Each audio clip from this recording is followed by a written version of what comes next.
इथपर्यंत ओढत घेऊन जायचं हे नातं. वाटलं होतं शेवटपर्यंत हे नातं असंच टिकवून ठेवू शकेल. मी सगळ्या सुखदुःखात तुमची साथ देईन. लग्न झालं तेव्हा असं वाटलं की नवीन आयुष्य सुरू झालंय.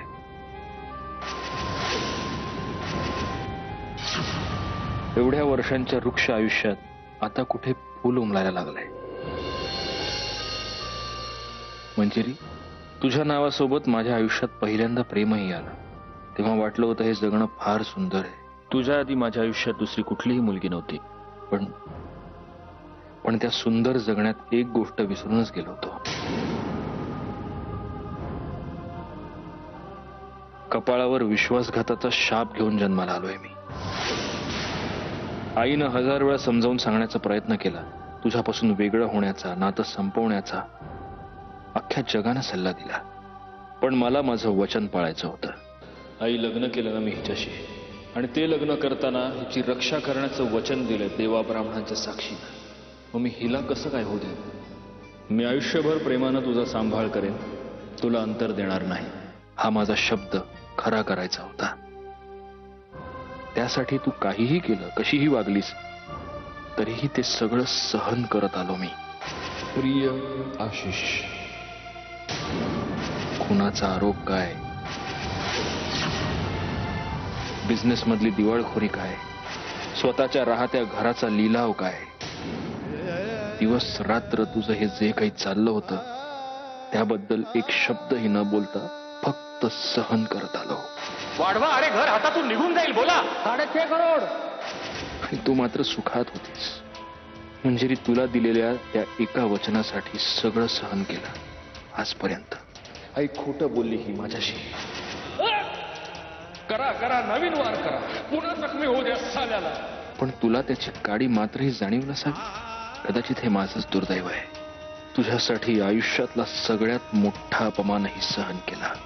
तुझ्यासाठी, फक्त तुझ्यासाठी कुत्र्यासारखा लाचार.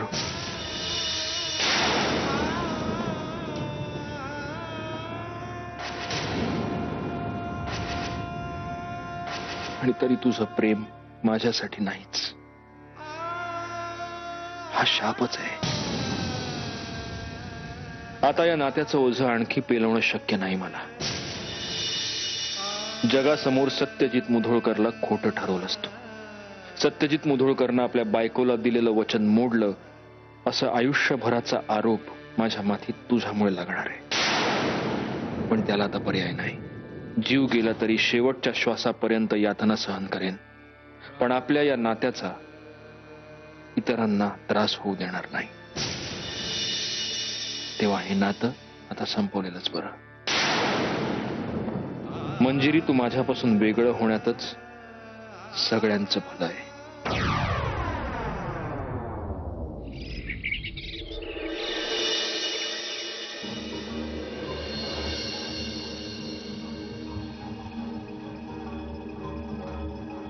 वहिनी, इतक्या सकाळी सकाळी कुठे निघालात? अगं, कुठे निघाले नाहीये मी, यांना शोधते. घरात सगळीकडे शोधून झालं, कुठे दिसतच नाहीयेत. कुठे गेलेत तुला काही माहितीये का? दादा दादा सकाळीच बाहेर गेले. बाहेर गेलेत? कुठे? वहिनी, मला कसं माहिती असेल? म्हणजे ऑफिसचं काही काम असेल किंवा मीटिंग साठी चालले असतील तर मला सांगून जातात दादा. पण पर्सनल काम असेल तर मला कशाला सांगतील ना ते. तुम्हाला नाही सांगून गेले? तर त्यांचं ऑफिसचं काही काम नव्हतं मला वाटतं. मग असं अचानक कुठे गेले असतील? अरे विहंग भाऊजी, काय म्हणता, कसे आहात? वहिनी, कशा आहात तुम्ही? मला जरा तुमच्याशी आपण आत बोलूया का? हो, चला.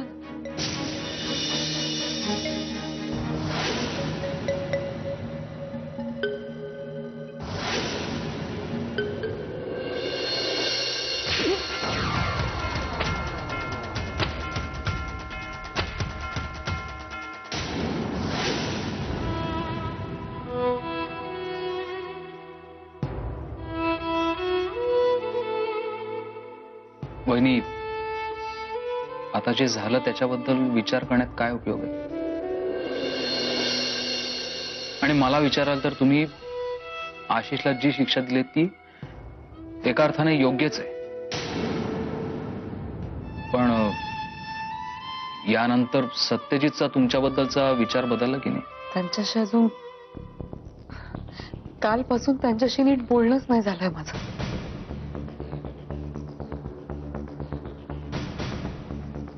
वहिनी काल माझा आणि सत्यजितचा फोन झाला. माहित नाही का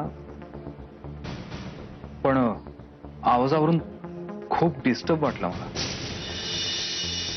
पण तुम्ही काळजी करू नका, मी आहे. पण सध्या कुठे आहे तो? काय माहिती भाऊजी, मी सकाळपासून सगळ्या घरभर शोधून झालाय त्यांना. कुठे गेलेत काही सांगूनही नाही गेले. खरं तर मला त्यांच्याशी खूप महत्वाचं बोलायचं होतं, पण माहितीच नाही कुठे गेलेत तर कसं बोलणार. मी फोन करून बघतो, बघूया काही कळतंय का.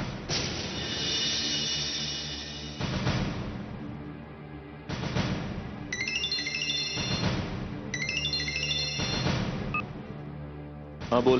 कसा आहेस? ठीक. आहेस कुठे? मी पुण्याला आहे. जरा लॉयरना भेटायला आलो तो, ऍडव्होकेट नाडकर्णी. नाडकर्णी? का रे, काही जमिनी संदर्भात? नाही, डिवोर्स लॉयर आहे. तू बोल ना. काही नाही, सहजच फोन केला होता मी.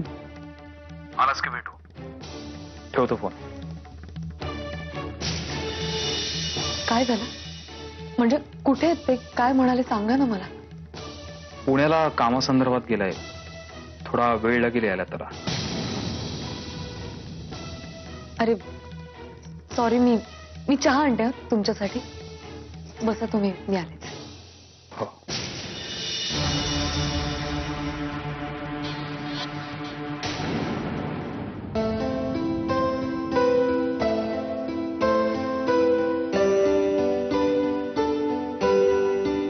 मावशी,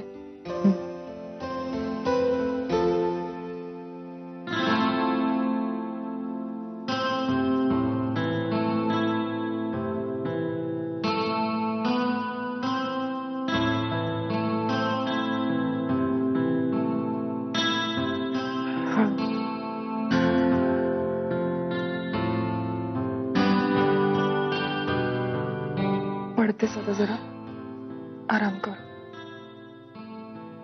माझ्या जीवाला कसला आलाय ग आराम. किती शांत बसायचं ठरवलं ना मी, तरी सुद्धा तेच तेच विचार माझ्या डोक्यात येत राहतात. नको ना विचार करूस आता. हा विचारच संपवून टाकायचं ठरवलंय मी. जोगळेकर गुरुजींना बोलवून घेतलंय. काय सत्यजित पुण्याला गेलाय ते एका अर्थी बरंच झालंय. त्याला हे असं पत्रिका वगैरे काही मान्य होणार नाही. त्याची उगाच चिडचिड झाली असते. मावशी, पण हे जोगळेकर गुरुजी म्हणजे? हो, त्यांना सत्यजितची पत्रिका दाखवून घ्यायची. मुद्दाम घरी बोलून घेतलं त्याच्यासाठी. म्हटलं काय बोलायचं ते सविस्तर बोलता तरी येईल ना. ते ठीक आहे, पण खरं म्हणजे मला कळत नाही आपण इथे सविस्तर बोलू शकू का? कारण तुला तर माहितीये आजी, तिला हे सगळं कळलं तर अजिबात आवडणार नाही. तसंही मंजिरीने ऑलरेडी तिला आपल्या जाळ्यात अडकवून घेतलंय. आणि आता सत्यजितच्या आयुष्यातून आपण मंजिरीला बाहेर काढण्याचा प्रयत्न करतोय. हे जर तिला कळलं तर ती उगीच काहीतरी तमाशा वगैरे करायची. त्यापेक्षा आपणच गेलो असतो ना गुरुजींकडे. हा विचार डोक्यात आलाच नाही माझ्या प्रिया. इवाना गुरुजी घरातून निघाले पण असतील. त्यांना निरोपही देऊ शकत नाही आपण. बघूया, सासूबाई काही बोलल्या तर मी समजावीन त्यांना. शेवटी माझ्या सत्यजितच्या सुखाचा प्रश्न आहे प्रिया. माझ्यासाठी ते सगळ्यात महत्वाचं आहे.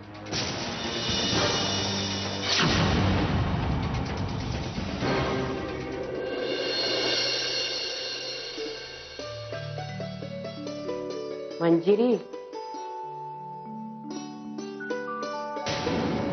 काय ग हे चक्कर येते ए पोरी बरं वाटत नाही का नाही नाही बरं आहे मला ते नवरात्रीचा उपास केला ना मी त्यामुळे जरासं गरगरल्यासारखं होतंय बरं आजी तुम्हाला काही हवंय का मी दूध आणून देऊ का तुम्हाला पटकन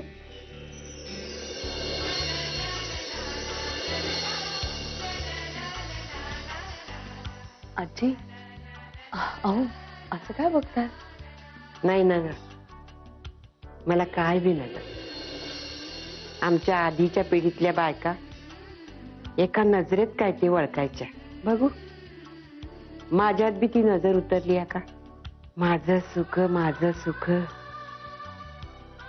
हंड्या झुंबर रे टांगर अहो तुम्ही काय म्हणताय मला खरंच नाही समजत आहे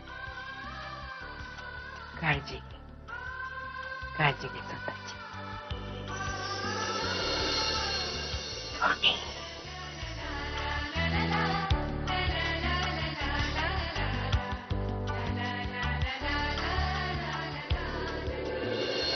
यावं का मी अरे या मी तुमचीच वाट बघत होते या या बसा प्रिया पाणी घेऊन सासूबाई या माझ्या सासूबाई नमस्कार अगं मी याची ओळखते हे सदाभाऊ कसं काय येणं केलं सदाभाऊ नाही मीच बोलवून घेतलं होतं त्यांना सत्यजितची पत्रिका दाखवायची होती असं वे काय काय चक्र त्याच्या मागे लागली आहेत जर जाणून घेताय मग सदाभाऊ बरोबर भाकीत करणार बघ अगं माझा विश्वास आहे त्यांच्यावर आणि घरातल्या इतर मंडळींच्या मनामध्ये पण काही ना काही प्रश्न आहेतच त्याचं पण निराकरण करून घेऊया दे पाणी.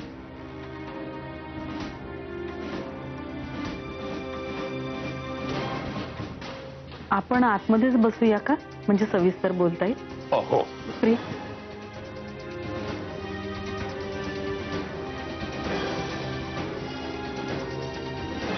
सासूबाई तुम्ही पण या ना अगं मी कशा पाहिजे मला काय करायचंय भविष्य माझी अर्धी लाकडं गेली मासनात तुम्ही जावा बाय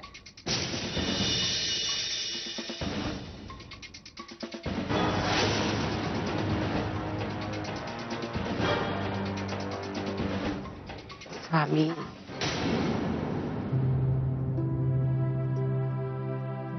मंजिरी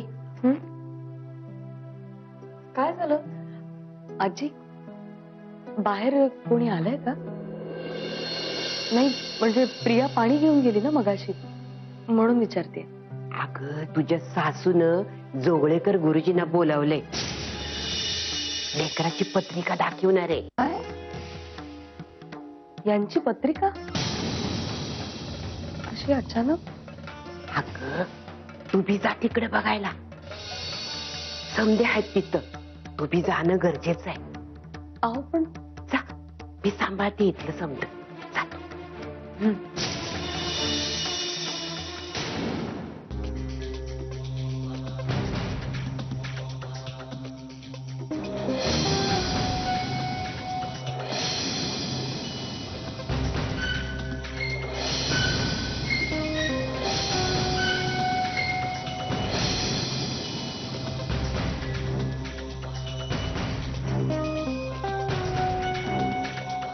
वा वा वा छान गौरांग बाळा पत्रिका एकदम उत्तम आहे शालिनीताई पण कर्तृत्वाच्या स्थानात जरा अडचण आहे बुद्धीला चालना आहे पण गती नाही बायकोचं आधिपत्य जरा जास्तच जाणवत आहे काय खरंय ना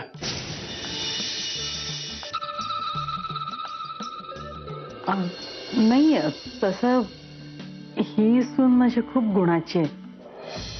म्हणजे अगदी जबाबदार आणि प्रेमळ आहे. शालिनीताई, तसं जरी असलं ना तरी सिंहराज कधी ना कधी आपला प्रभाव दाखवणारच. हं? पाणी जितकं शांत तितकंच खोल असतं.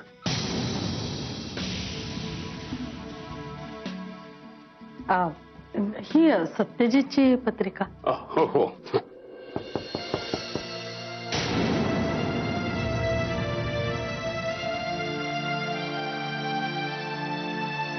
काय झालं? तू का आलीस इथे? आई आई अहो तुला कोणी बोलवलं? नाही, बोलावलं नाही कोणी. मग तुझं इथे काही काम नाहीये? अहो नाही, गुरुजी आलेत ना यांची पत्रिका बघायला, म्हणून म्हटलं मी सुद्धा आले असते. या सगळ्याशी तुझा काही संबंध नाहीये. तू जा इथून. आई अहो पण मी काही बोलणार नाही. मी शांतपणे उभी राहीन फक्त. त्याची काही गरज नाहीये, तू जा.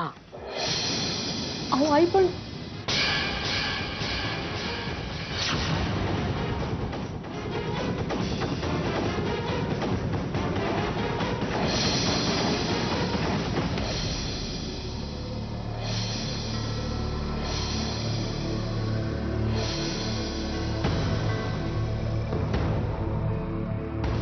काय, कशी आहे पत्रिका?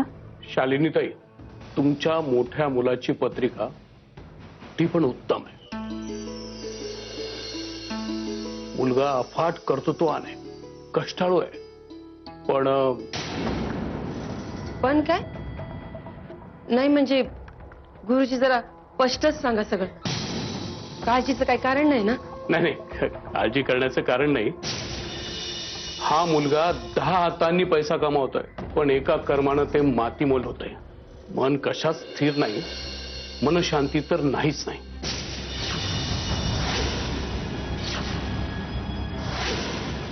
पण मग यावर काही उपाय? काही महत्वाचे निर्णय भयंकर चुकलेत.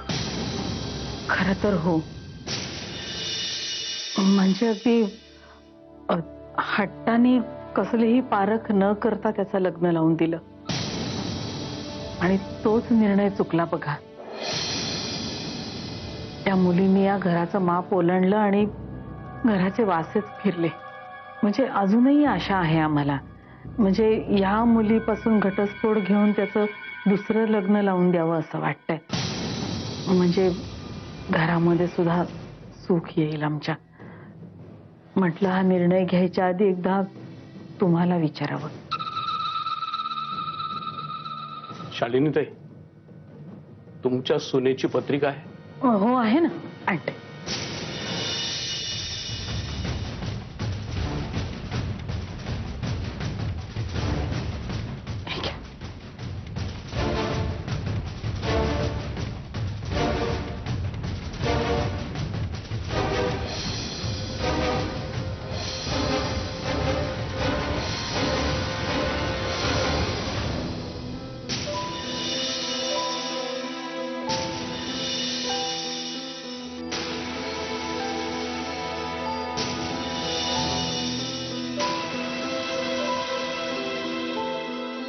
वा वा वा शालिनीताई, लाखात एक पत्रिका आहे. अहो, तुमच्या मुलासाठी या मुलीशिवाय अन्य दुसरी योग्य मुलगी असू शकत नाही.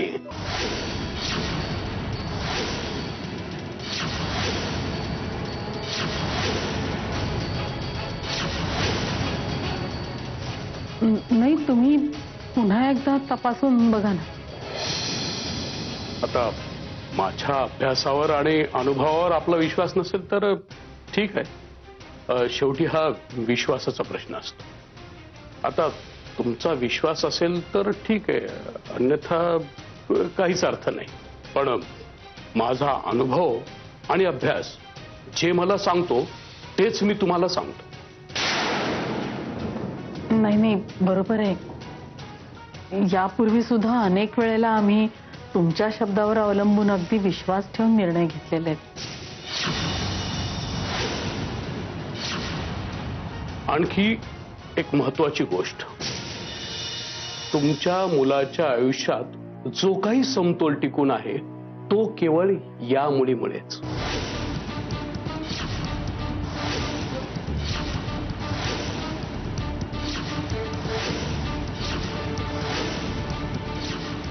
तुमच्या मुलाच्या आयुष्यात या मुलीशिवाय अन्य कोणत्याही मुलीला स्थान नाही.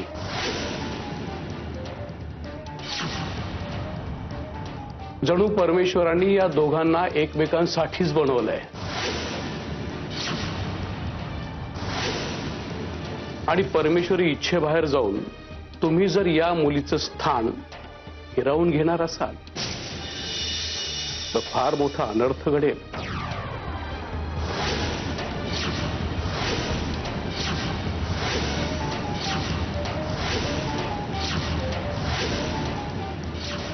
शालिनीताई, तुमचा हा मुलगा आगडोंब आहे आणि त्याची ही बायको तो आगडोंब शांत करणारी शीतल शक्ती आहे. आणि तुम्ही जर ही शक्ती त्याच्यापासून हिरावून घेतली तर तो आगडोंब स्वतःचं अस्तित्व नष्ट करेल आणि हाती उरेल ती फक्त राख.